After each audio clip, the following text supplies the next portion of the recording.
U.S. election news. Trump engages in conflict? The most vehement complaint leveled at Friday's email by both internal and external critics was that it relied too heavily on personal endorsements of Joe Biden over Donald Trump and too little on rational policy justifications. One of our editors made the valid point that conservatives should back Biden as retaliation against MAGA for derailment of their party, but the majority of Americans do not think about voting in such a manner. And let's be honest, no amount of nitpicking about how shameful Trump is going to convince anyone who is thinking about voting for him in 2024. If his previous impeachments, indictments, or coup plots didn't frighten you, this one won't either. Those are the presumptions you're making. A conservative policy case for Senator Biden is necessary to inspire conservatives to cast their ballots for the Democrat. It's the next election season, and candidates' stances on constitutional order will be considered alongside, say, tax policies, as evidence of the United States' deterioration. The Nikki Haley Republicans are interested in knowing why a second term for Biden would be more similar to Haley's than to Trump's. No, I'm afraid it's not enough that neither Biden nor Haley would try an autogolpe. In his most recent piece for the New York Times, our good buddy David French attempted to dissect the conservative argument in favor of Biden. We highly recommend reading the entire piece. He makes some really compelling and, dare I say, apparent arguments. Democrats are already more in line with the Reaganite position on limiting Russia than Trump's party is, as anyone who has watched the congressional discussion over Ukraine can tell you. Even before COVID came up, Trump's Republican Party ran massive deficits, thus it would take a complete moron to think they are fiscally superior to the other party. There are other, less convincing reasons, such as favoring Biden on crime, which are not without their merits.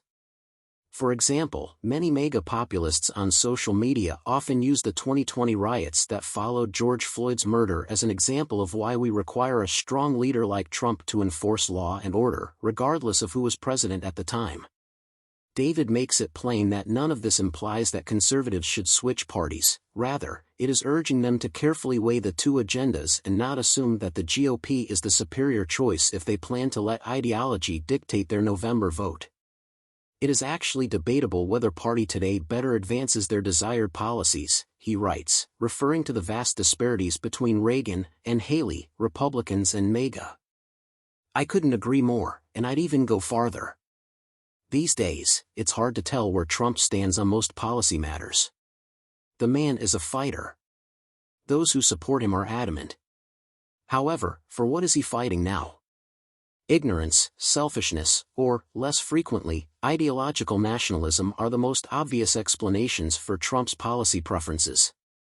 I think you'll agree that none of those things are very appealing to conservative voters.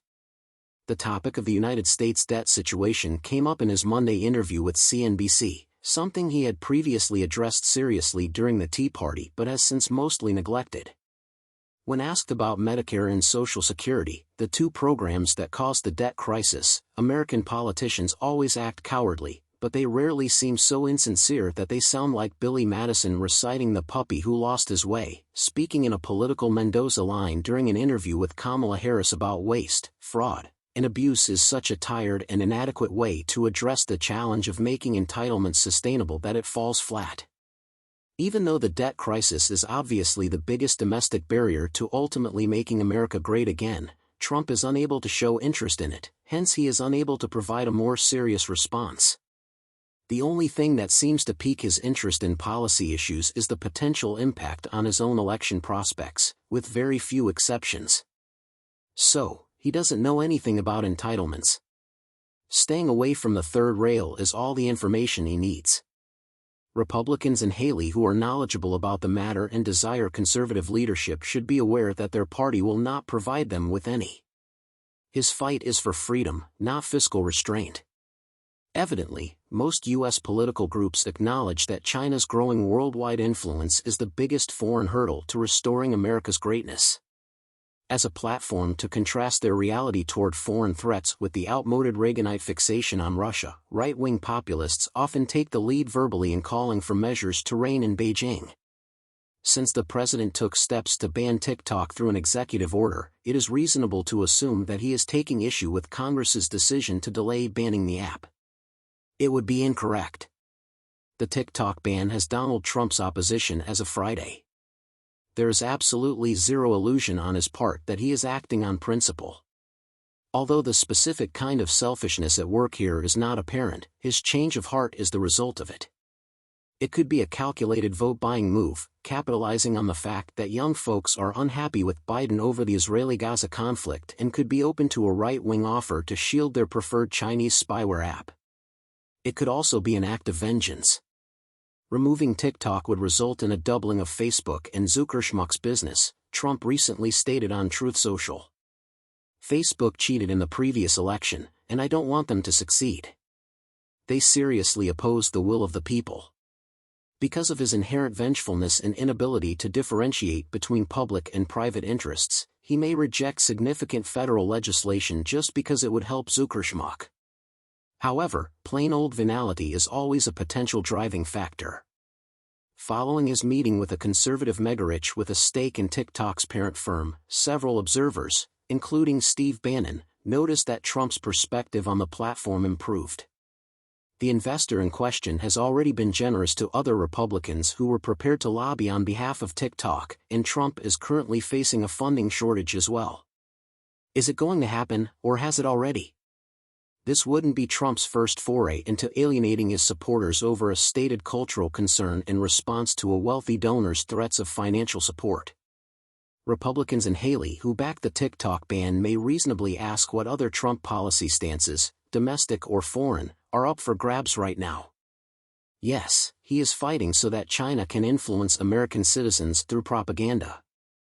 However, this in no way suggests that Trump bases all of his policies on ego. Without a doubt, his nationalist ideology will determine his preferences on certain topics. Another unique example is his irrational and persistent preference for protectionist tariffs, even though such policies would thwart his attempts to reduce prices in his second term in office. Consequently, Republicans and Haley will hear both good and bad news. The silver lining is that Trump does, in fact, advocate for policies on which his stance is strong and sincere. However, it's less than you may expect. The unfortunate reality is, well, that Reaganites generally loathe such policies. With a one crucial caveat, though. On the basis of policy, I'm about to claim that conservatives still favor the Republican Party. The sole justification for this is immigration. Even though it's not too exaggerated, that would be the case. While the statistics following Roe v. Wade's overturn make abortion appear like a huge deal, David French points out in his column that this isn't necessarily the case.